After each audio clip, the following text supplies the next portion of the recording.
Keep your back as straight as you can, shoulders level, but most important is that you just relax. Gently close your eyes. And you can dim these lights just a bit. They're just a bit bright. Thank you. Or maybe we can shut the last two ones off. Yeah, good.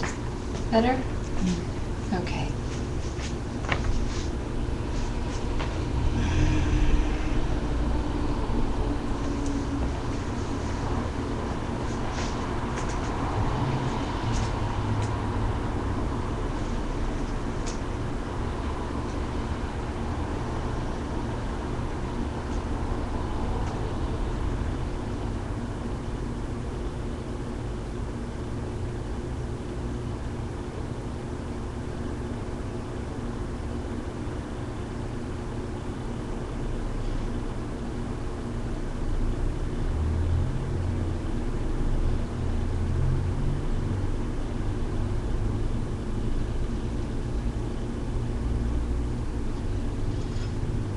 Just watch your breath for a minute.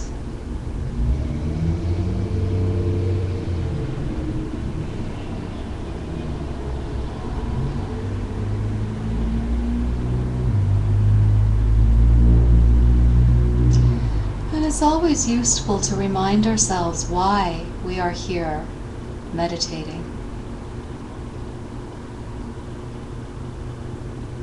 And the easiest way, or one of the ways, is to pick someone you know who is going through some sort of difficulty right now, some sort of pain, and visualize them in front of you.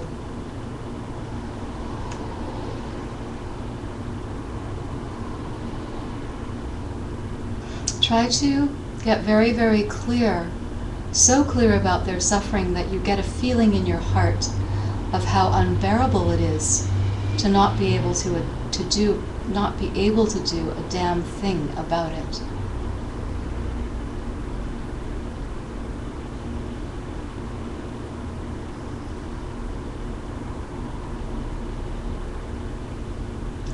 And then think about why it is that you're seeing this pain,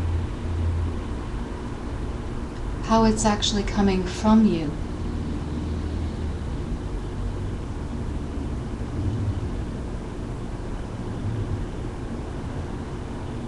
In a way, you've created it, the fact that you see this pain. So the person and the pain, and you yourself, who is looking at both, are all mental images coming moment to moment, and unfortunately work too well for both you and this person to experience a real kind of suffering.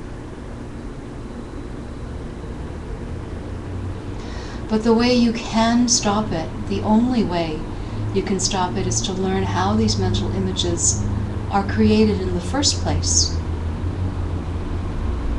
So to do that, we need to learn how to analyze their nature. So dedicate this class to this person you see in front of you. In fact, dedicate this week of meditations to them. Send them that joyous effort from your heart.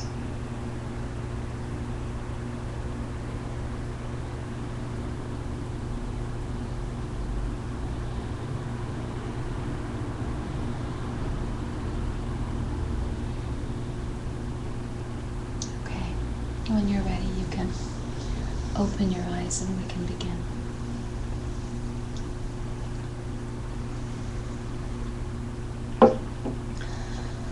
We've been talking about Master Kamalarshila's, or we've been following Master Kamalarsila, an Indian sage, his book on meditation. This is what we've been doing for the past several weeks, the Bhavana Kramana.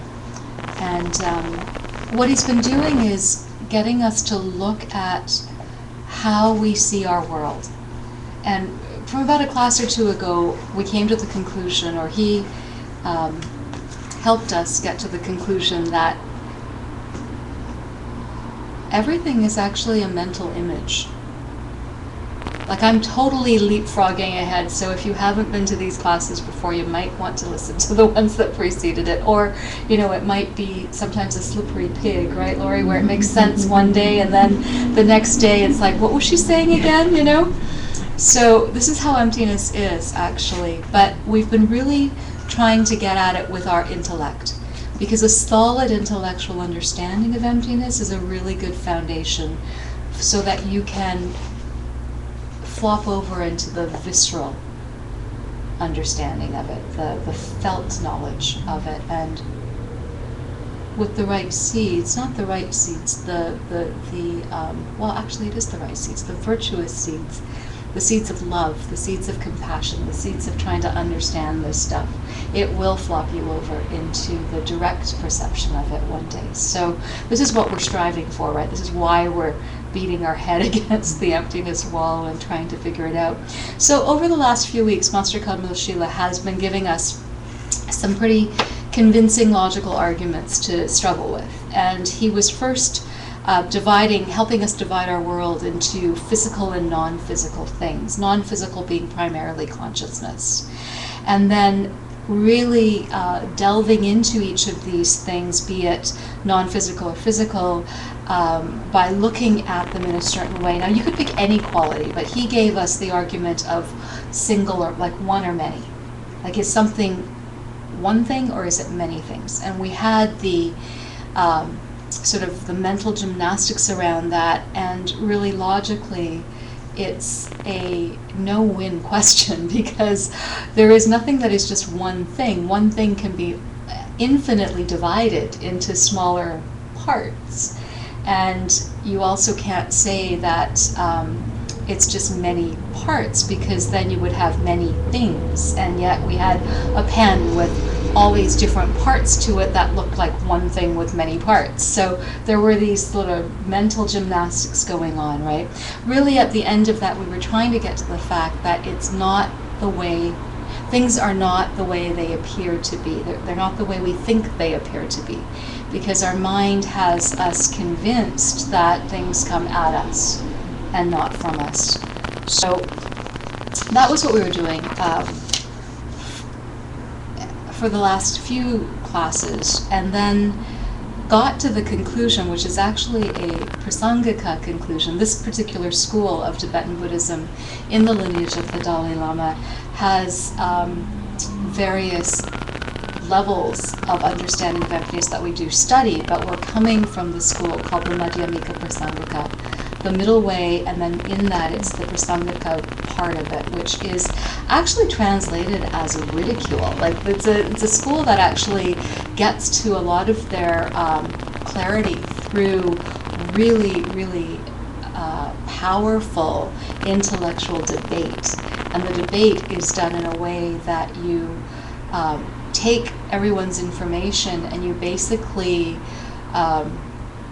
ridicule each other in a sense of, you point out the misunderstanding in almost a sarcastic way. That doesn't sound very nice, but it's really interesting when you get into a true Tibetan debate. It's actually not mean. It's not, because it sounds like it's not very nice. It sounds like it's a little nasty, and it's not. Don't get me wrong. But that's the name of the school, because they get to it by pointing out the ridiculousness of how we're holding on to things. That's where the ridicule comes from. It's not ridicule in terms of embarrass. It's really unearthing and delving into the ridiculousness of our ignorance. Okay? And it's interesting because the Prasangikas say, as we do this, as we dissect physical and non-physical things into single or multiple, or try to find the parts of parts from the beginning, the middle, and the end, and down the rabbit hole you go, they do say that when you look for the thing that got the label, because everything we have has a label, right? We project the label and therefore identify it. When you look for the thing that has the label, you will never be able to find it. And apart from the label, you could say the thing doesn't exist. So that's another way to do a meditation, is to look at anything you label. Like look at this cup, labeled cup, right? And look at it with your mind. Is it one or many? Well, does it have, can I divide it? If I can divide it, it can't be one. But if it's many, it can't be, if it's many, I would have to have many cups. And I'm only holding one cup, right? That's the tricky part about the one or many. But if you really start to dissect it, you'll then see that it's just colors and shapes. And then if you really go into that, like at the molecular level, at the atomic level, and you go zoom in, zoom in, zoom in, you still have the parts, you still have all of that, but then it starts to become, you know, last week we did or the week before we did the meditation on the table, like imagining the meditation table, the teaching table, and really looking at it and really knowing that your eye is jumping all over the place and the eye consciousness cannot see table. The fact that you see table is your label that you throw onto it, right? It's that mental picture you have that projects 3D table. So that by the same token, with cup, our mind projects cup. If you take away that label, what's left? That's the question he's asking, right? And that was the series of meditations we were doing last class. Then we went to the flip side of the argument, going into meditation, trying to look for the thing that we actually think we're seeing. So we actually went and looked for the table, right? But then remember we got down to the yellow? Like, where does the yellow come from, right? So, and the punchline again, I'm just kind of giving you a review because Master Kamalashila gave us a review at this point. The punchline of that is that, so the first one was, you know, when you go looking for the thing that you've given the label to, you see that it's not there. But you also can't see the thing that you think is there until you give it a label, right? But then if you try to find the thing that you think is there and you really look for it, it kind of disappears, right? It becomes this really almost formless. Like it's hard to define at a certain point. But what you're really getting to is that the table, or whatever it is that you think you're seeing, is coming from you and not at you. Which is kind of the punchline to all of this. And we say it all the time, you know, if any of you have heard the pen thing, the prop that we teach emptiness with, that whole punchline to that is that how you see the pen is coming from you and not at you from the pen side, right? Whether it's a pen or a chew toy, whether it's one or many, it's coming from you and not at you. So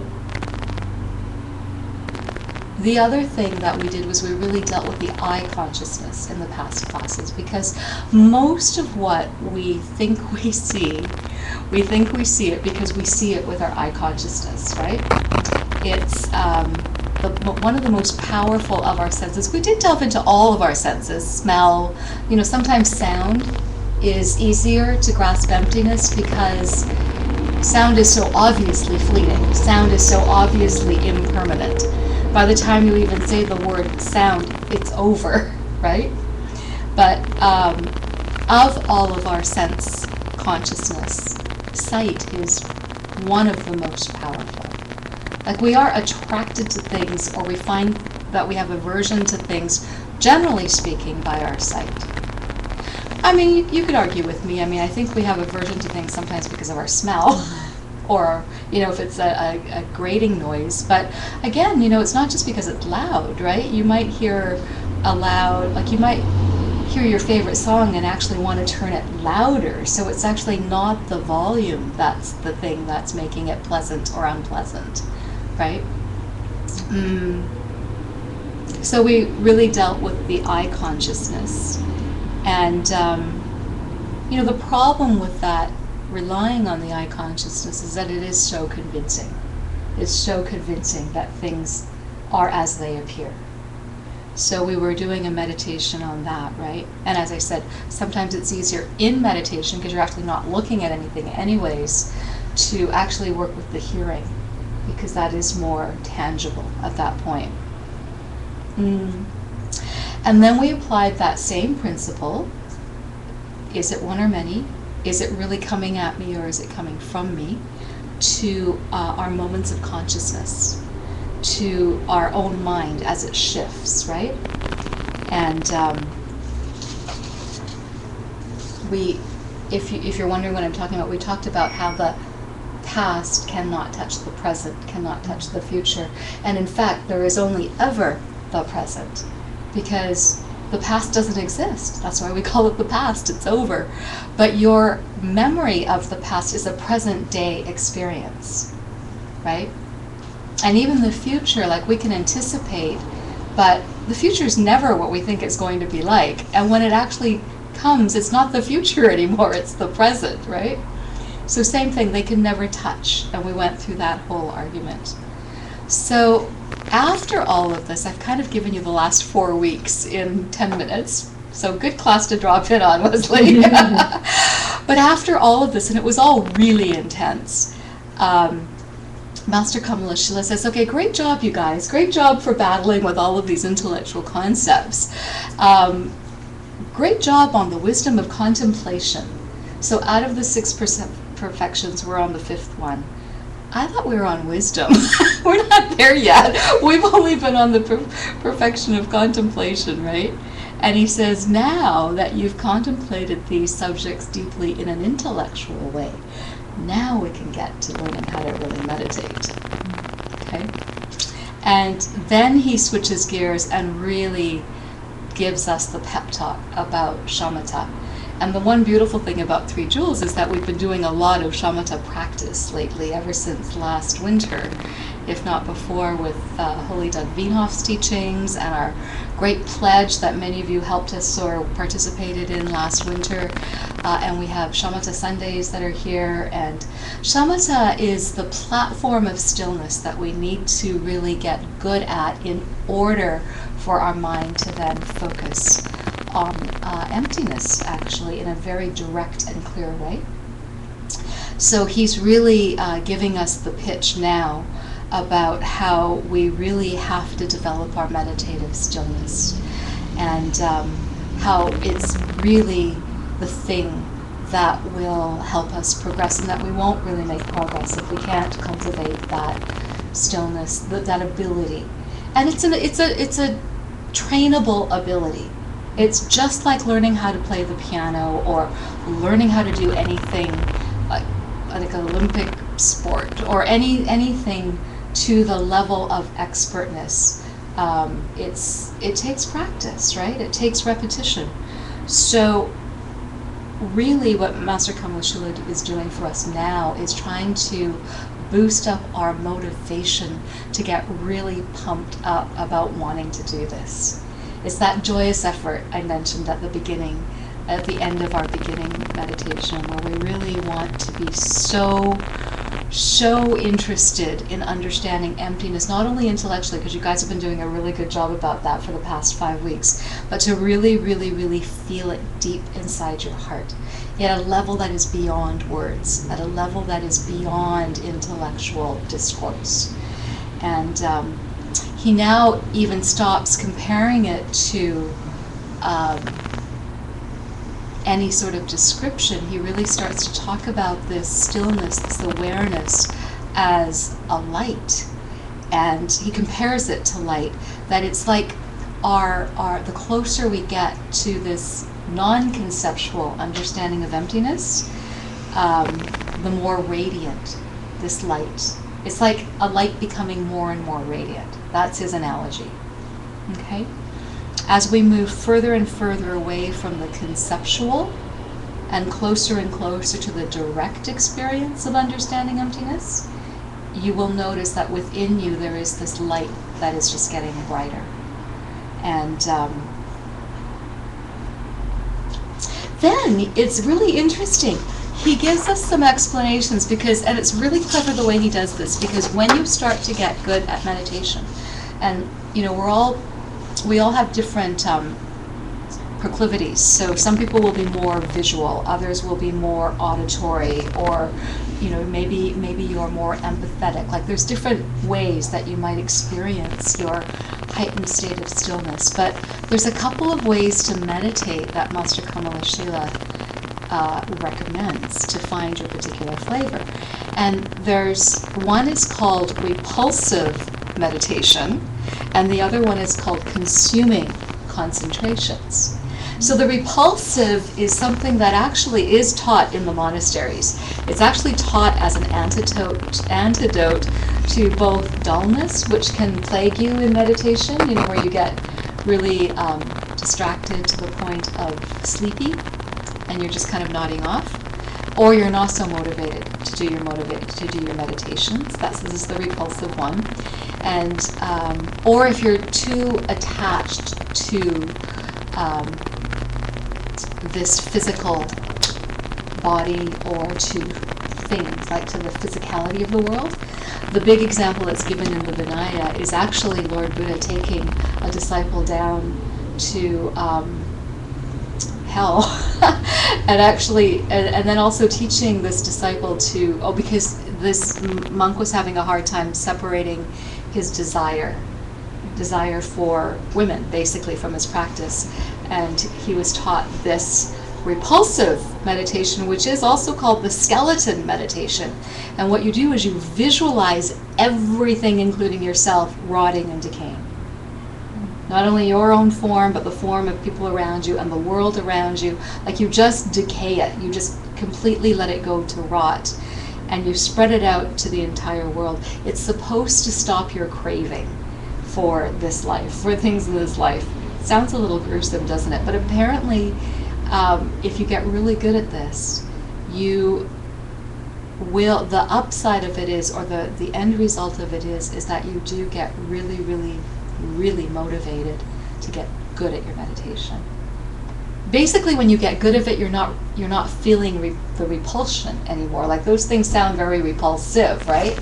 But it really is about using that to detach from your attachment to desire, your attachment for things and for beauty, and because everything will rot and decay at a certain, it's inevitable, right? So if you actually purposely take your mind there and purposely really, really, really, really look at it and get really single pointed at it, you will get to that same level of curiosity about how and why you see things the way you do. And that gets you to that point of stillness. See what I mean? So that's one. I'm not saying that you need to do that. This is just Master Kamala Shila explaining one of the ways. And this is not a meditation we're going to do in today's class, but that is one of them. The second one is called the consuming concentrations. This one is interesting. This one is made up of 8 different meditations. And the laundry list I'm going to read you right now, if you count them individually, it's more than 8. So there's a little bit of a self-keeping secret here. I'm going to read them out to you, but we're not given any more discussion on it other than a couple of things I'm going to clarify. So don't worry. This is again just explanation of the different types of meditation. So the 8 consuming concentration meditations are consuming of the earth element concentration, consuming of the water element concentration, consuming of the fire element concentration, consuming of the air element concentration. So basically water, fire, earth, and air, right? And then consuming of blue, green, yellow, red. That's 8. And then empty space and consciousness. All of them make up the 8 meditations of consuming concentrations. Okay. Now, basically, what's really most important is that the premise is that you focus, just like with the repulsion one, you focus on one of these concentrations until it's completely exhausted. In this case, in the first case, it was until your repulsion is absolutely annihilated, right? And in this one, it's until the thing itself is consumed. The curious thing, the fascinating thing about these ones is that this is how you get to the ability to perform miracles. And in yogic scripture, you will, or you can actually hear of stories of yogis who were able to travel great distances quickly, like with swift feet, or they were able to walk on water, or they were able to move through the ground, or things like that. There are stories of this, actually. And Master Kamalashila says how you get to those abilities are through these consuming concentration meditations. And he cites 2 examples. For one, if you get really, really good at the consuming concentration of water, so you're looking at a body of water and you're focusing so well that you consume the water entirely with your concentration, you will be able to walk on it. If you consume the color yellow, if you consume it entirely, you could turn yourself invisible. And then he prefaces this by saying, but these are lower meditations.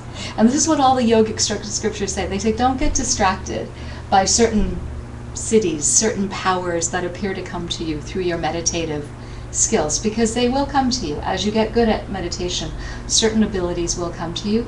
Don't get distracted by them, because that's not the purpose for getting good at meditation.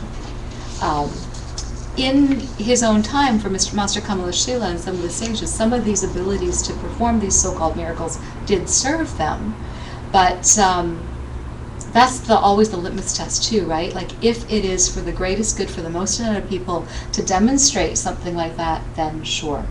But if it's just going to disturb people's minds, and if it's going to make them somehow twist to become unmotivated by the unmotivated to not it has the opposite effect, then not useful, right? So they're called lower meditative goals, but you get to them through the ability of really, really deep meditative stillness. So Master Kamalashila says, if people can perform these miracles by just focusing on some dumb object like the earth, then what would happen if they focused on something really, really worthwhile, like emptiness, ultimate reality, looking at the whole key to our existence? So what we're trying to do at this point is get inspired to reach this type of stillness, this real focus where you are looking at an aha moment with complete fixation, so that you can hold it for more than just a couple of seconds. Usually my aha moments are as long as it takes for me to say aha, and then I'm off it already, right? So yeah, we want to be able to get to this shamatha. Now, some people, when they think shamatha, think of this flat line of the mind, where there's absolutely this flat line, where there's nothing, right? And that's not true either. It's actually the total opposite. It's not that your mind is flatlined, it's that your mind becomes so sharp, so awake, more awake than you have ever imagined yourself to be. And that's what it feels like to have that level of meditative stillness. So Master Kamalashila gives us a final metaphor to try and gauge try to get us interested in this, and he akins the concentration we're trying to get to a pool of water. And you know how when there's ripples in a pool of water, you can't see through to the bottom? So we're trying to get our mind to be this absolutely still. And now, with that comes other things that are important. You know, we need to in order to have our mind be like a still pool of water, which is different from flatline. A still pool of water is so crystal clear you can see right clear to the bottom, right? And everything looks gorgeous, right? When you can look through an absolutely clear, still pool of water. He says that staying, in order to get to that stillness, you have to do 3 things. First, you have to stop all desire for the outside sense pleasures. So these are, again, your senses, right? Like our attraction to food and to experiences with our senses. You have to kind of detach yourself from those cravings. you have to, secondly, you have to lead a very pure way of life. And that analogy is if you have a lot of muddy stuff that's being churned up in your pool of water, it's not going to be very clear, right? Mm-hmm. So you have to lead a very pure way of life, meaning an ethical way of life. And thirdly, you have to be able to be willing to take on any pain through your practice gladly. He says you need those three things. And then he talks about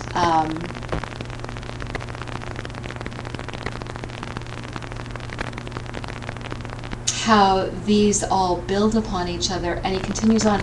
And then you realize that all along, even with these first three, he's been talking about the 6 perfections. He's been talking about the perfection of giving and kindness and patience. Not in those literal terms the way Master Shantideva does, but the first 3 foundational tools to develop your platform of stillness are the 6 perfections. Basically, he's just kind of like gently glided us into that. So if you've never heard about the 6 perfections before, that's also something that's taught in the ACI curriculum of courses, and that's what ACI 10, 11, 12 was going through. So in a way, this is kind of a heavy class because it does assume that you've had some exposure to these concepts. But by the same token, as Lama Christie would say, if you have the seeds to be sitting here, then at some level you've already had those courses. So, it's... And then at the very end, with all of this, the 3 move on to the last 3, and the last 2, which we're at with concentration and wisdom. He says that really the only thing that's going to open your heart is to be able to develop this incredible great compassion. So it all cycles back to love. And as Geshe Michael says, whenever you're really wanting to concentrate or really needing to concentrate on emptiness, doing these heavy duty, is it a table, or is it just the pixels, or is it yellow, or is it, what is it? Where is it coming from? Is there, and actually we're going to do a couple more meditations in this class that are going to go into that type of territory, this uncharted, groundless, it's all free falling. The bad news is you don't have a parachute. The good news is there is no ground. So, it's all, we're going to do some more of those. But Geshe always says when you try to meditate on emptiness, you should always, always, always do something like a Tonglen or a loving kindness, something that opens your heart. And that's why that opening meditation that we did, even though it was focusing on someone else's pain and, kind of understanding that we're at cause for that, that wasn't about laying blame on us for being at cause for the pain in our world. It was about motivating us to have great compassion to do something about it. And to do something about it is not to do something out there about it. It's to change that program inside, to change the seeds that cause us to see that kind of stuff out there, okay? And that is kind of an ultimate form of love, when we're willing to go in and shift the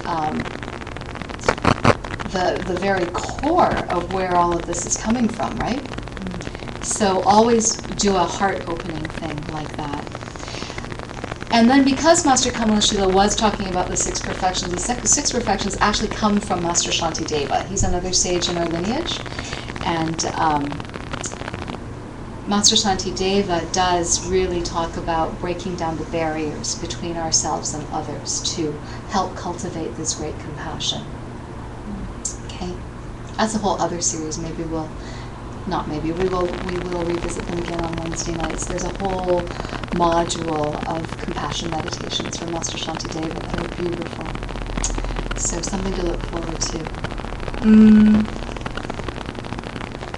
So then, Master Kamalashila goes back and talks about the steps, because he said, okay, you guys need to get really good at meditation now. So he says the preliminaries, collecting the good karma to be even doing these types of meditations, opening our hearts and all of that, are still not meditation. They're contemplations, they're preparation for meditation. And then he says you should flex those meditation muscles by doing the types of meditations we have been doing, which are the analytical, right? The inner debate within your mind, putting things into the physical and non-physical, trying to divide them, trying to do all of the different permutations of it.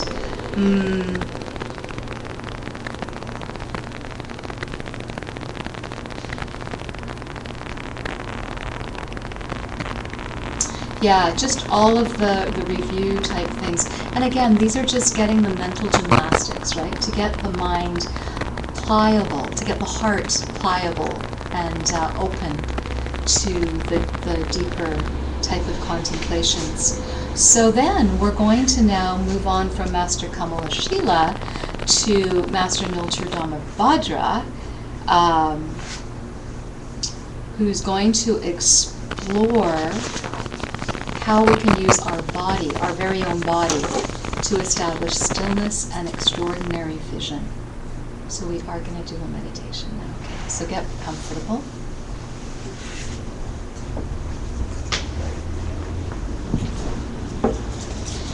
And we're going to be really using our own body to establish stillness. Yeah, you can lay down, you can sit.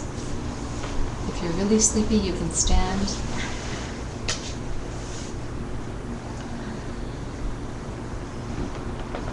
So just focus on your breath.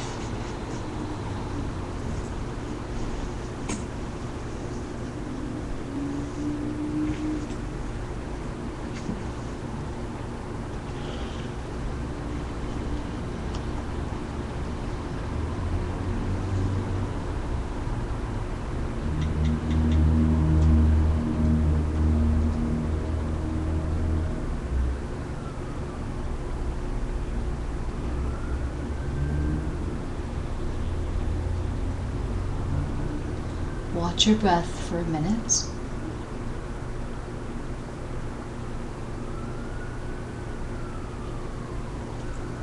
Focus on the inside of your body and go down from the inside of the top of your head all the way to your feet and see it as completely hollow inside. You can fill that hollow space with some light color, maybe a sky blue.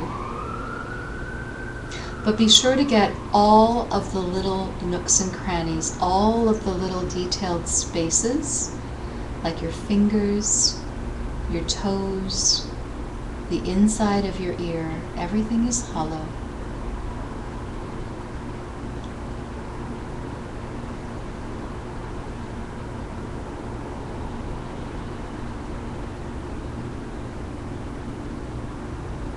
Now try to get a feeling that you are as light as a balloon.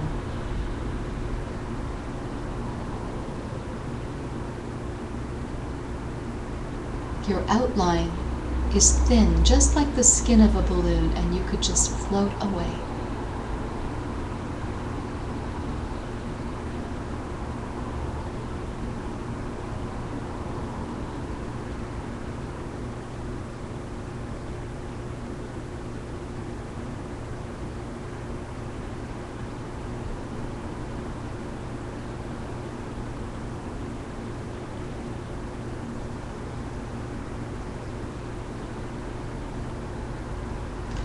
Then see in front of you the most beautiful holy creature you can imagine.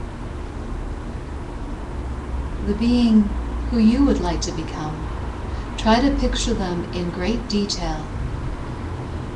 Their glowing light body, the details of their face.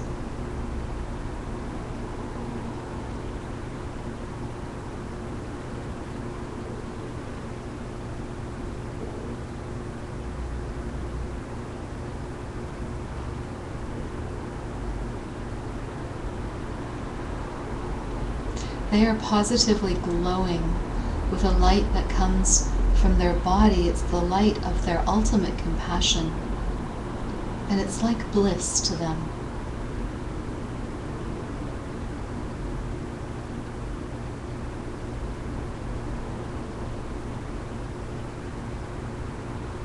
Then this being rises up to the top of your head, switching directions so that they are facing the same direction as you. And then slowly they dissolve into your body, and as they do, they fill you with this light of ultimate compassion, and you take on their form.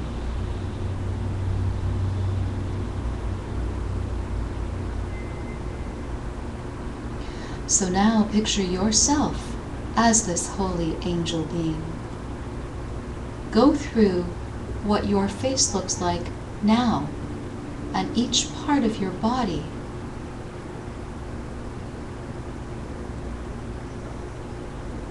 This perfect, perfect form. The more detail you can give yourself, the better.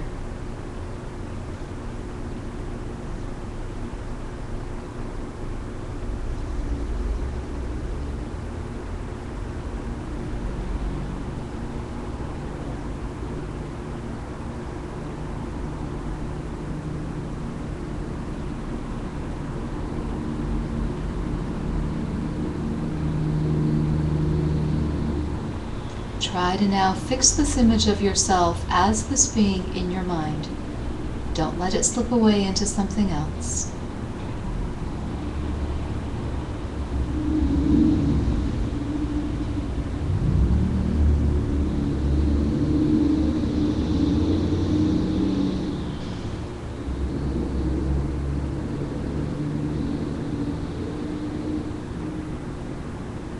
And then start to think about the mental image you just made that you are watching. You're watching this mental image. Don't let that slip.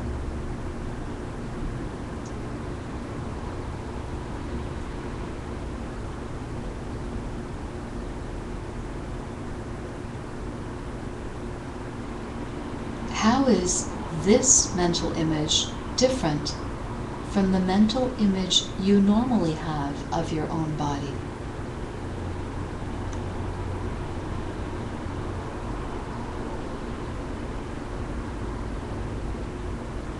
Is there some sort of more reality to one than the other?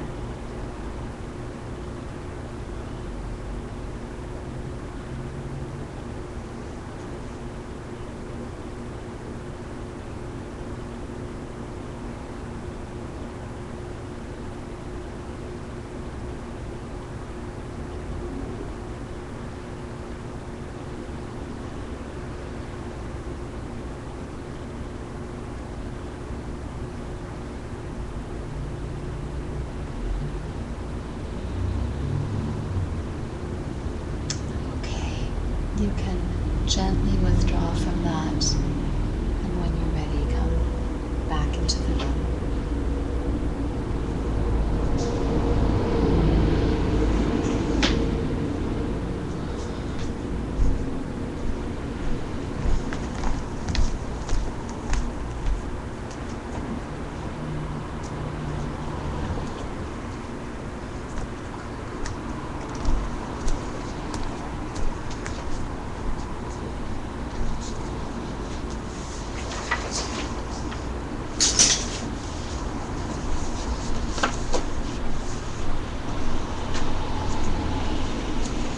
How did that feel? So, really what Master Kamalashvili is Nultur Damodvajra is trying to get us to do in that type of a contemplation is to catch that the way we see ourselves is as much, no more, no less of a mental image than the mental image of this imagined perfect being, right? But also then to take us one step further and look at why is it that we see one being, it doesn't even have to be a holy divine being that you make up, it could be someone else outside of yourself. Why do you see them one way, and why do you see yourself another way? Right? And then even further, if you take this holy perfect being, which is actually it's a yummy meditation exercise to do actually, and really in this particular contemplation we wore that, right? Like they filled us and we became that. And the only reason we might not see ourselves like that when we open our eyes is just because of our karma ripening in a certain way. And really, the mental image of a divine being is no different than a mental image of yourself. It actually isn't any different. But remember the pen thing? Like if we are forced to see it as a pen because we have the karma to see it as a pen, right? We are forced to see this as a normal schmucky body if we have the karma to see it that way. When we shift our seeds, it's just data, right? This same form would appear very differently. We see His Holiness the Dalai Lama as an aging man, right? Well, actually, he's pretty glowy, but he's and especially if you see him in person, he's really glowy. But the fact is, we don't see him as a 16-year-old boy, right? Or at least I don't. But we have no idea what he sees. And the reason I say 16-year-old boy is that a lot of the scriptures describe angels or deities as being perfect, and they kind of say that they are like at the peak of youth, right? So that's kind of a figurative way of describing how an angel might see themselves. So we have no idea what His Holiness sees when he looks in the mirror or when he looks down, right? Because he has very different seeds from me looking at him. But and as I say, I think my seeds improve the closer I am because he does look pretty glowy when I'm in closer proximity. But interesting, right? And again, coming from me, not at me, right? So if we knew how to plant the seeds to see ourselves as glowy, it could shift. It could shift in a second. It could shift in an instant, just like it does in your meditation. So it's actually useful to do meditations like that. It's what they call taking the goal as the path, where you picture this ultimate goal and then you practice being that. Really, it's no different than motivational behavioral psychology in sports, right? Like you can that's how they train athletes for the Olympics. Like if you can see yourself making that goal or that end line first, it's often what will be, like that mental picture is often more powerful than the physical strain, which might actually just cause injury, right? If not done with the proper motivation and intent. So it really, I think we've got some real examples of how powerful mental images can be. What this is asking us to do is really stop thinking those mental images are coming at us. Stop thinking that even those are external to us somehow, that they're all coming from us, and that we are actually mental images. So, the other thing that it's useful to do that type of contemplation, where you're envisioning this divine holy being, first of all, external to you, and then dissolving and you become them, is that it does, and if you do it over and over and over, it does train your mind to plant different seeds. Really, we do it anyways. Like whenever we're upset about something, we mull it over and over and over. Like, and when we can, or if we have, we always say that we have certain obsessions, right? Like it's because we think about that thing or that person or that experience over and over and over, and it becomes this habit, right? And really, with meditation, what Master Kamoshila is asking us to do is become obsessed about virtuous things. Like do what we do best, which is, obsess about things, but obsess about virtuous things, obsess about stuff that is going to shift your karma, so that not only are you imagining a divine being, but you are one. And, this is not talking about hallucinating about it or, pretending. Well, they do say fake it till you make it, but with intelligent intent and not ignorant desire, right? So, but these types of contemplations plant incredible seeds, and it really is what brings that whole divinity to you. Like, you create your divinity, actually. And, as Geshe-la always says, you have no idea how close you are. None. So,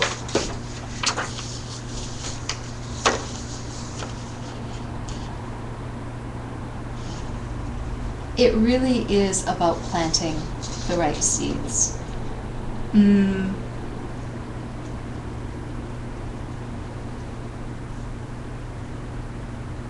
Oh, this is interesting. Lama Christie tells us that there are texts that she's found, some ancient texts that describe certain parts of our human body as being the result of certain virtues we have done in the past. And apparently to have a human form, to have a body like we all do, is actually a form that is very close to the form that holy beings do take. And isn't that interesting? Because doesn't Christianity say that too? Didn't God make man in his image? Like, isn't it something like that that's written? Well, it's really interesting because the Buddhist scriptures also say that this human form, we've often heard that the human existence is the best one to be in this realm, because we're the closest in all the realms of samsara. We have the closest ability to experience both the deva, the God realm, but also the suffering realm. We have enough of both good and bad to know that we don't want the bad, we want to perpetuate the good, and we're motivated enough to do something about it, right? But that's often what's taught. But what's interesting is that these ancient texts are also saying that this physical form that we manifest, that we take as humans, is also the result of virtue, because it's very, very close to what your body is going to look like as a holy being. So then it's easier for us to conjure up mental images of what a deity might look like, I don't know about you, but I usually make myself look better, in terms of, I don't normally turn myself into like a hag with warts all over her or whatever, although I have a holy teacher who one time purposely taught us that her deity meditation is actually to go the other way in terms of what's needed, not to purposely make herself ugly, but that if what was needed was not, because maybe this uber beautiful, Angelina Jolie-esque being would really totally intimidate people, and not be what's needed. So, maybe what's needed is a really cozy grandma type person that, gave hugs all the time. I don't know. Like Amma, the hugging guru, like she's amazing, but so I do have one teacher that has given that as, maybe think about not your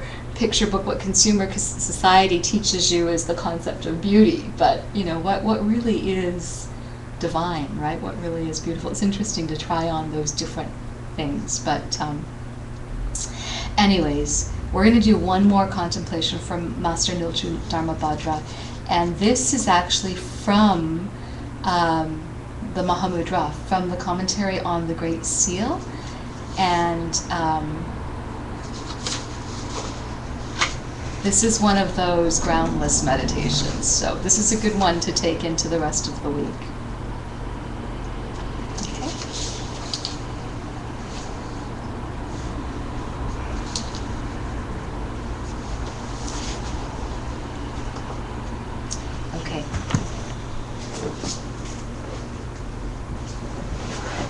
Get comfortable.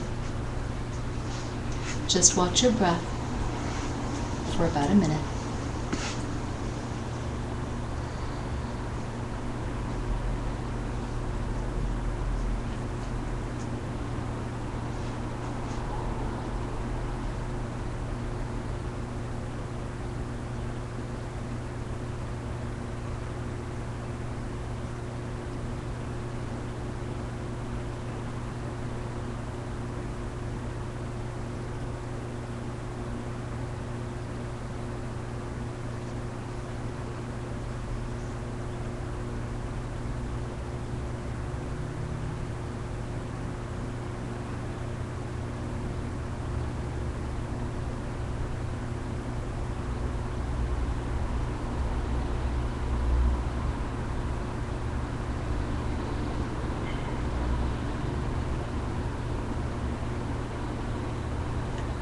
So we're going to develop a bit of a split personality now, and you're going to think some thoughts, and you're going to simultaneously watch them.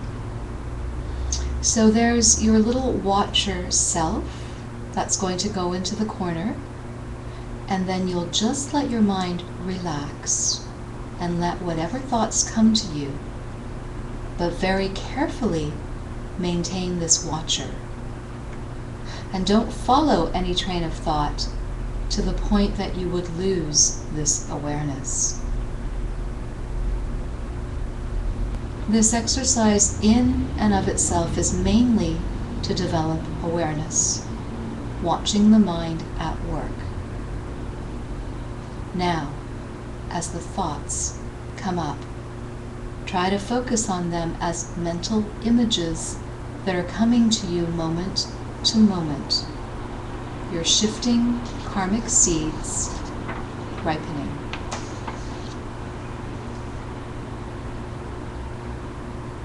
Let the thought arise. Let the watcher part of you watch that thought.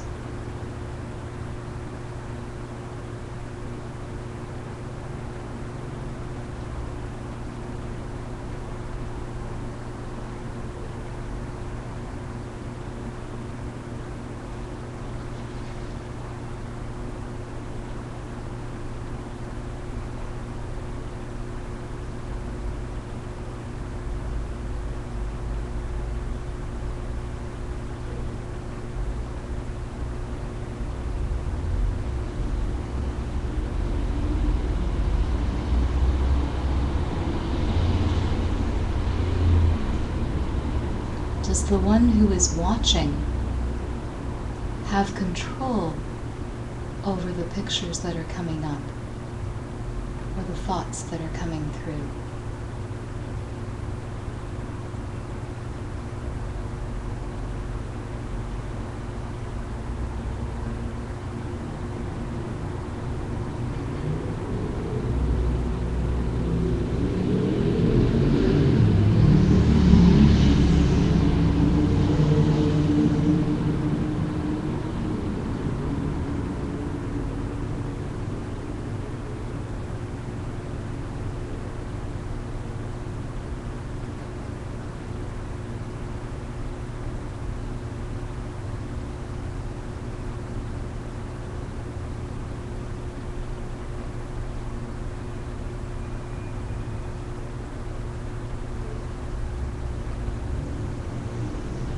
What about when you actually look at the watcher?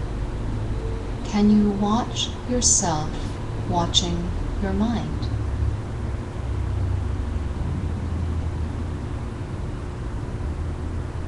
If the answer is yes, then ask yourself, who is the first watcher and who is the second?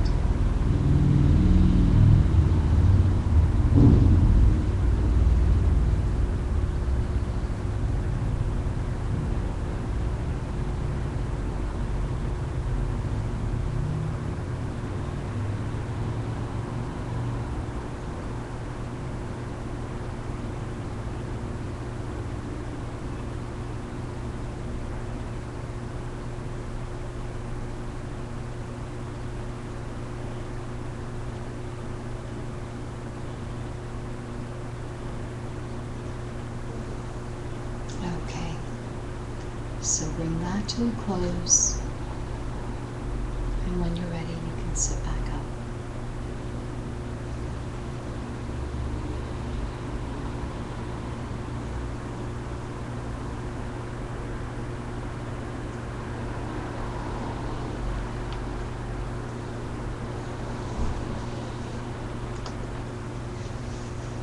You know, with that one, you can keep going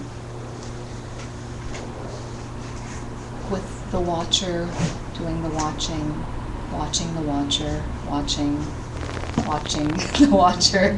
Like it's like those, like have you ever sat in front of a mirror where there's a mirror behind you and you can just kind of you see yourself keep on going, right? You realize the level of the watcher is infinite if you keep at it. And if you keep at it, you will come to the conclusion that any idea of a fixed consciousness, it just kind of disappears. Because you can keep going, right?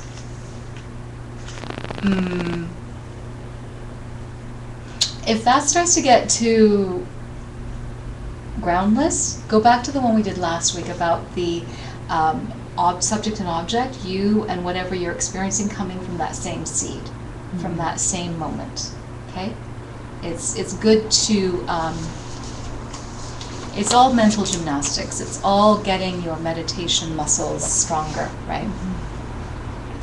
So this was a Mahamudra meditation. Mahamudra specifically is about the emptiness of the mind, using observation and awareness of your mind, of your thoughts, to get to an understanding of emptiness, as opposed to the emptiness of the cup, or the emptiness of the table, or the emptiness of the experience of eating a jelly bean.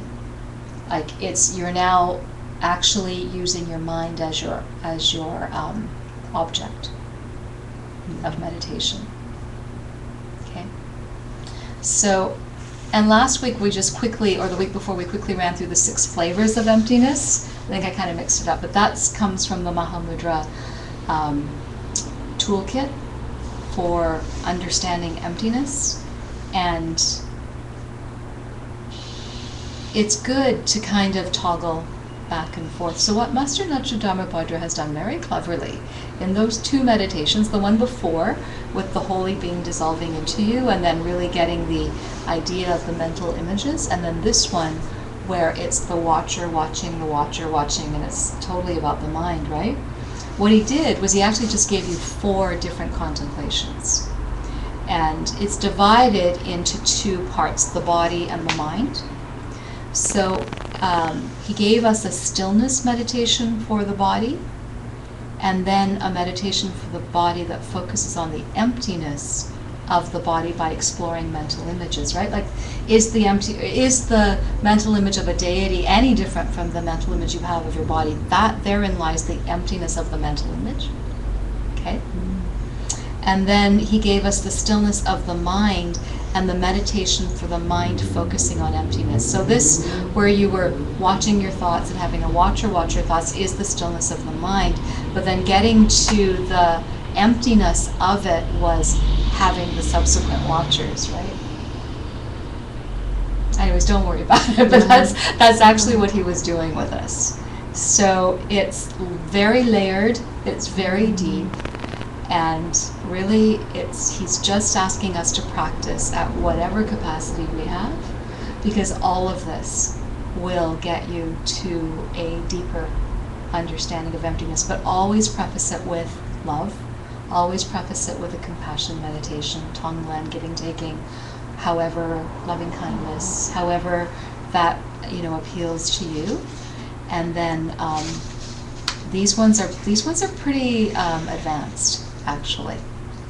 But if you do have some concerted time to devote to it, and these meditations do require quiet, they do require stillness. These are not the type of meditations that you can do 10 minutes before you have to jump up and go to a meeting. It's although I shouldn't say that. Depending on your seeds, it could be the meditation that completely gets you to that point of clarity too. So I don't mean to say it as fixed in any way. But when we're just starting out, or when we're just practicing, or when we're unfamiliar with emptiness meditations, these can take a little bit of isolation. These can take a little bit more of being really setting kind of like the mood for as much quiet. Although interesting, I don't know if you guys noticed, but when we started the first one, a siren was going on as we entered into it. Good, you didn't notice. I love that. Actually, I've been in classes like this too, where I've totally not heard it, because you're focused, right? Mm-hmm. But if you listen to the audio, you will hear a siren going by. Good work, guys. Yeah. So,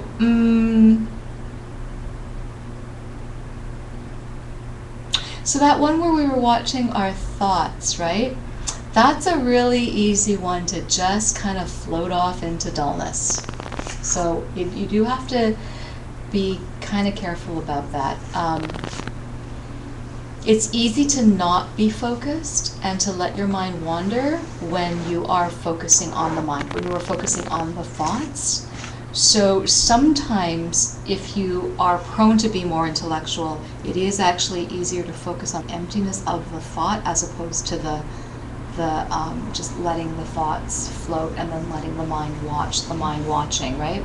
So it's good to do both, but if you find that you're getting drowsy or dull, or that all of a sudden you're thinking about what's for dinner or what's for breakfast, then you know you're off, right? So then you have to mix it up a little. But it's practice. It's just constantly flexing those meditation muscles. That's all it is. So these are just more tools for that.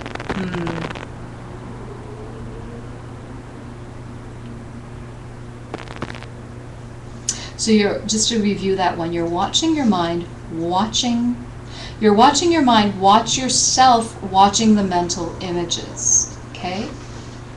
You're watching yourself, watching your mind, watching the mental images. Because it all goes back to the mental image. Even a thought, which is something, I don't know about you guys, but a thought is something I usually hear inside my head, usually. Although that's just me. I have friends who see thoughts, right? But regardless, whether it's sound or a picture or a taste or a feeling, it's a mental image.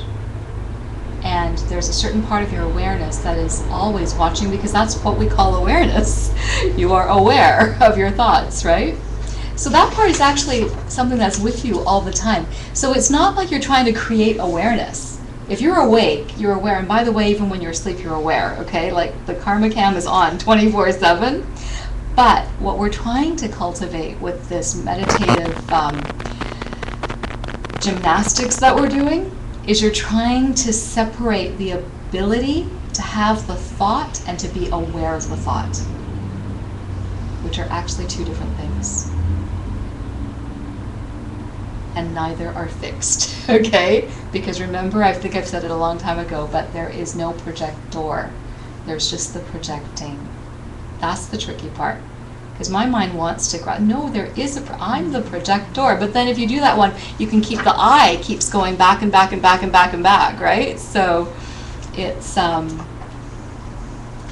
interesting to do it both ways. Like to do it where you're really isolating the thought and the watcher, but then you're observing who is the watcher, what is the emptiness of this, right? And then it's also interesting to compare the two. Like, what does your clarity feel like when you're doing it one way? Because what we're trying to do with all of this is get to shamatha, right? To this platform of such wide awake focus and being able to hold onto something that our mind is observing, right? Mm-hmm. Ultimately being the emptiness of anything that is appearing to come from its own side. So you can focus, when you're doing this one for the rest of the week, you can focus on seeing these thoughts as karmic ripenings, or you can go for the emptiness of the watcher state of mind, okay? Or any combination of those. Yeah. Is it making sense, Wesley? I'm starting to see steam coming out. Yeah, these are like that. These meditations are definitely like that, but they're good. They're good for that. So, and actually, if you're seeing your thoughts as karmic ripenings, you can watch your mind without thinking about the karmic ripenings, and then like flip a switch inside your mind and try to, like, so say you have a thought, and so you're just watching thought go by. Like maybe the thought is, it's too hot in here. Maybe that's the thought. And then, so that's just observing the thought without thinking about the karma. And then you think about that thought as how is it that, now, it's hot in here. Is that pleasant or unpleasant? And if it's pleasant, how is that pleasant to me? How could this be a pleasant thing? I must have done something nice for someone. Like, that's the karmic ripening of it, right? But you don't do it in such a long, like, it took me a long time to just say that, but there's kind of like this sense of knowing when you're observing the karma of something or when you're just observing. That's another way to do it. Okay? So, and also it's good to do it both ways and then see if it feels different. See if the expansiveness of that focus feels different when you're just sitting there like a, what do you call it, an innocent bystander, just watching that thought go by, or when you see that thought and go, aha, I know where you came from. I know why I'm having this thought right now. That's the karmic ripening one, right? And to observe the difference between the two modes of awareness, even. But then you can take it to, like, who is this watcher? And can I watch the watcher? Well, yes, I can. Well, then who's watching? And can I watch that watcher? It's like, yeah. That one I find takes me down the rabbit hole a little bit too quickly, so I kind of have to play around with other stuff. That's just me. But I also get a sense that one, if I could let go of the need to have a watcher, could really be pretty mind-blowing, like it could really open things up. So when you're in the watching the watcher, and you start to get lost in that, Yeah. to come back right to the beginning, like similar to a mindfulness practice where if you get lost in a sound, you come back to the breath. Would you come? You can do that. Yeah, you can do that.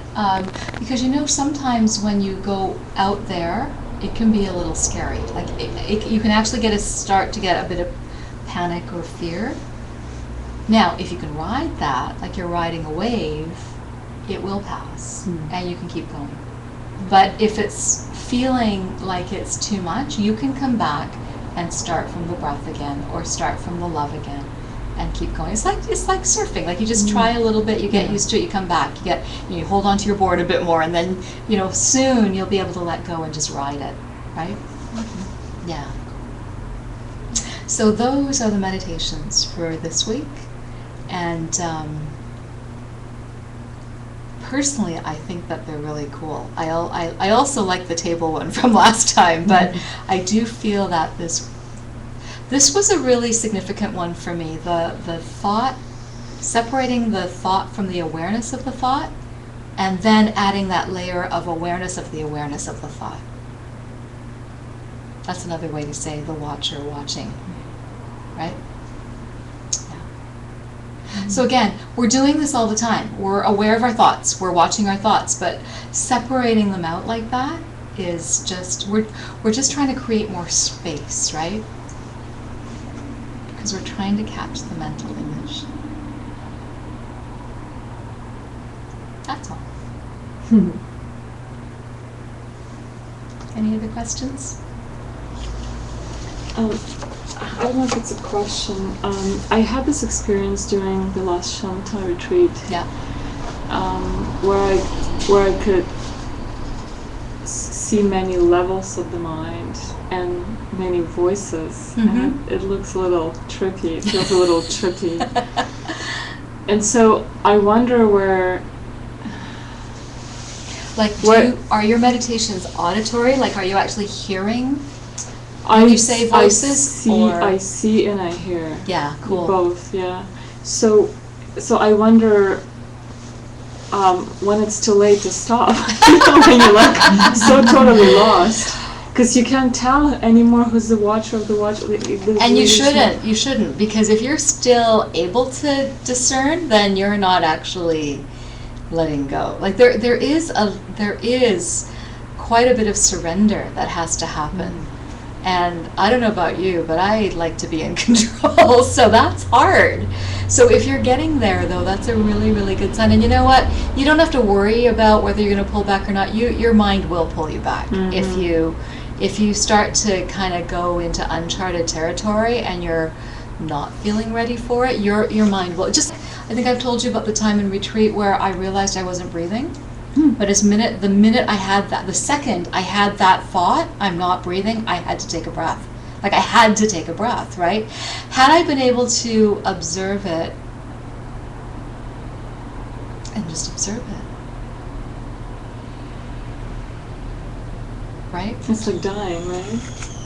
Well, because they say when you reach that platform, right? Like if you were to, I mean, I don't know if they've run so much of meditation now is being monitored, and like B. Alan Wallace has been involved in a lot of neuroscience type experiments, so I don't know if they've done this yet, but they do say that there is, at the physical level, things do actually slow right down.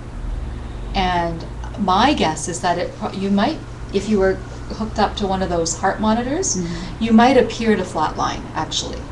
You might, but I'm not saying you do, but my best sort of intuition just about what I've read and what I have experienced indicates to me that it could be very close to dying. So when you're at that level and your body is like, no, I'm still attached to this, of course you're going to panic, and of course you're going to go and gasp for that breath and pull yourself out like I did, right? Because I'm really stuck here. But with practice, you can get to that level where if you can just break through that and get to that clarity, the next feeling is pure bliss. Pure, like more bliss than you have physically ever known in this life. And it has to do with the channels. It has to do with the energy and the winds and stuff, right? So there would be physiological, I would think, measurable qualities to this, even at this practical scientific mind that the Western world seems to embrace as kind of our new religion, right? I think that it would be measurable, and I think it would be very similar to that. So of course, like our bodies are so hardwired to not want to die, right? So there would be this real deep-rooted, like non-verbal need to stay here.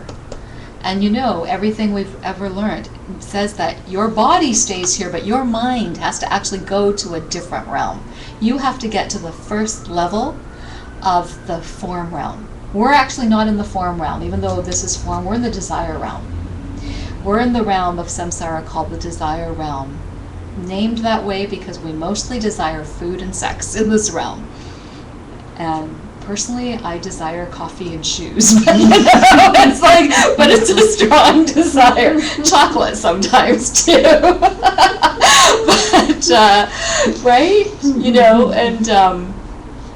So we have to let go of that, and most of that is sensory. Most of that has to do with the sense consciousness.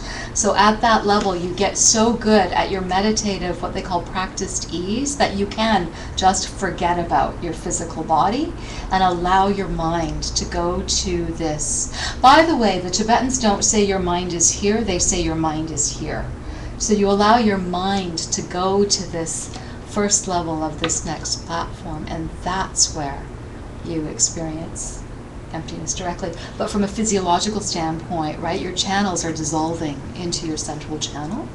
So my guess is that it would, from a physical standpoint, look very much like a death. But without the, it wouldn't be death, because it would be just a very high meditative state. And they always say, when you come down from it, that's when you know you've had it. You don't actually know you've had it while you're in it. So, yeah.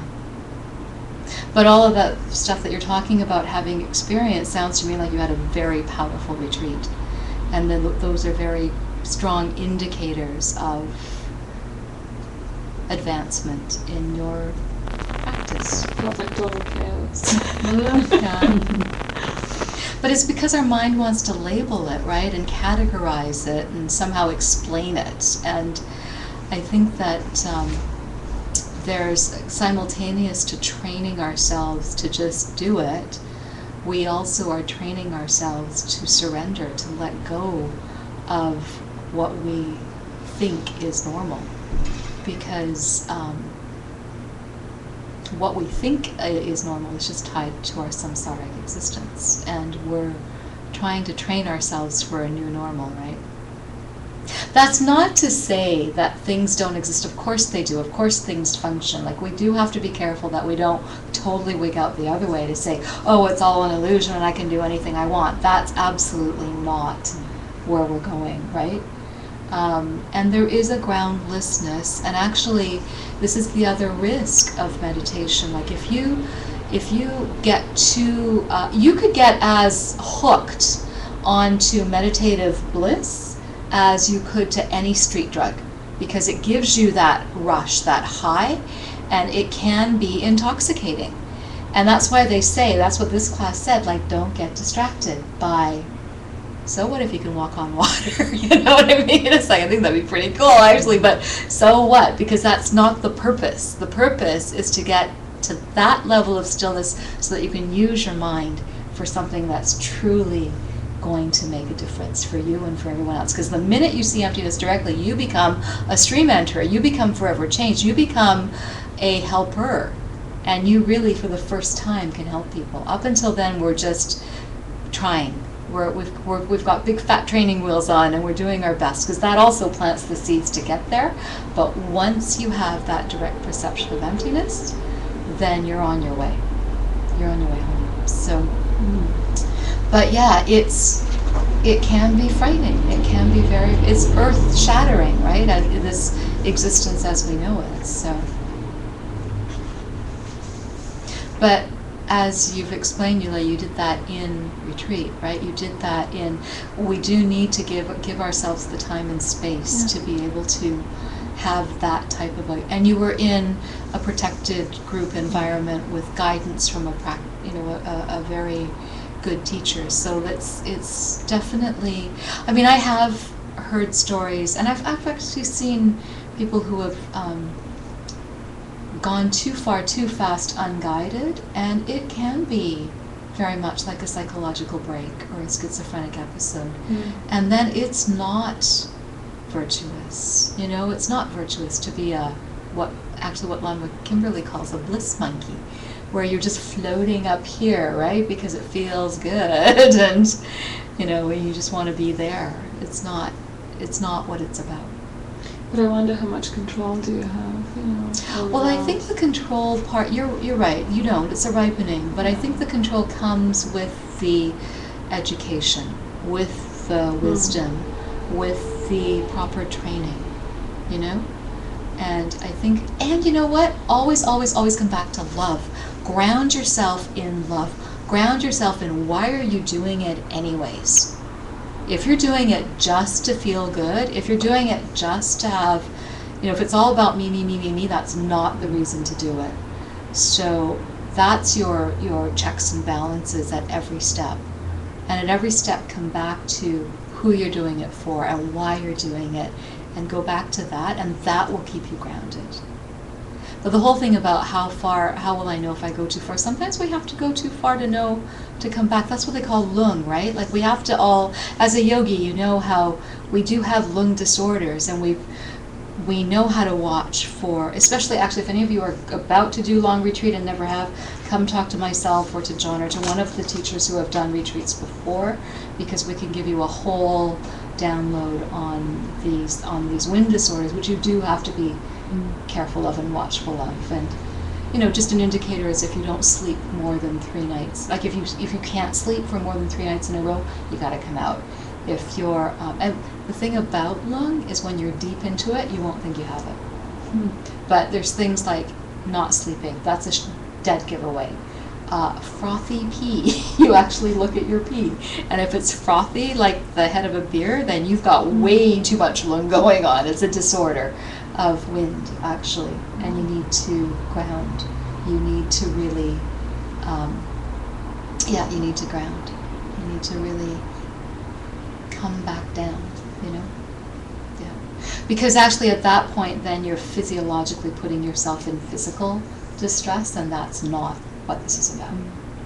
It means we're doing something wrong. Because if you are doing meditation properly, then your winds are moving in the right places, and you will feel good in a healthy way, and in a way that serves you and isn't damaging or destroying. Okay. But really good question. And so retreat-wise, then it would be best probably to do more of like the Sunday. It's good to start small and to work Like yourself anything up. else, Just like yeah. if you're going to run a 10K for the first time, right? You start by walking. Like I took a running clinic before I did my first K, and they actually start you off by walking, and then walking, like jogging, walking, jogging. You know, before they even let you run around the block, they actually make you do this sort of, you know, and then you go longer, faster, harder, whatever, like depending on what you're doing. Like if you're, I have friends who do marathons, and it's certainly not about hard and fast unless you're one of these, you know, do it in an hour people. But for the most part, it's endurance and stamina, right? So it's a whole different way. And discipline. Discipline, yeah. And they do it because they love it. I know I have 3 friends that travel the world doing marathons. This is how they travel. They go to the next city that has, you know, there's one in Boston and one in Rome and one in Paris, and it's a great way to see the world, I guess. But you know, it's but they're so, and it's a meditation for them. These people are amazing, and it's definitely a moving meditation. But it's whatever you're focused on, and but you don't need to be running a marathon just to focus, right? But it is for this type of work. You do at a certain point, like not necessarily right away, but at a certain point, you will want to do meditation retreats. And that can be, you know, the day here is a good way to start, but it's also then there's opportunities for like a 2-day urban retreat, or a 2-day in a 1-day in the city where you are by yourself, but you've had instruction, you've got a safe place to be at, everything's, you know, and then you work up to 2 days. And I think the way I did it is I did a couple of 1-days in my apartment, where you just seal your, like basically unplug, which is really, it's really hard to let go of this thing, right? But to unplug and just be with your mind. And then I worked up to 2 days, and then I worked up to a week. I leapt from a week to 10 days, and that was a big leap. But the second time I did it, a long one, it was 2 weeks, and that didn't feel long enough. So the leap from 2 days to 10 days was a big, scary leap. But the leap from 10 days to 14 days, when I made that leap, I was already ready to do longer. And so the longest I've done so far now is 2 months. And I loved it. Really loved it. But yeah, but it's not necessary for everyone. And my teachers have just come out of 3-year retreat, right? Which is really rare and unusual that so many people have done that now. Out of our Diamond Mountain lineage, I think about 35 or 36 people have done it, which is huge for non-lay people. Like it's something that has traditionally been done in the monastic world, but it's pretty amazing that we've got such a strong lineage of people who have actually done it. You know, teaching from practice, right? So, yeah. But it is good, and you'll start to crave it. I start to crave being in that, and right now my karma is such that I don't see it. I don't see a long retreat happening this year, but thank you for coming to class, because you're enabling me to plant the seeds for my next retreat. So, you know, because it is all about the seeds, right? I could take myself to the mountains or to the forest or wherever and lock myself away and get nowhere if I haven't planted the seeds. So, yeah. And ultimately, we want to be able to walk through our world. We want to be able to not need to be awake to get to this type of focus, right? Which is ultimately what Buddhas do. They don't need to be in a cave to have this type of clarity. They have, actually, only a Buddha can see ultimate reality and deceptive reality at the same time. We can only see one or the other. and mostly the deceptive at this point. Yeah. But we're trying, and intellectually we're getting to the ultimate, and we'll have glimpses, we'll have moments, and then they will get stronger. Thank you so much. All right, so that's class, guys. Good work. It kind of made me think of Yoga Nidra. Yes. Very much so. Yeah.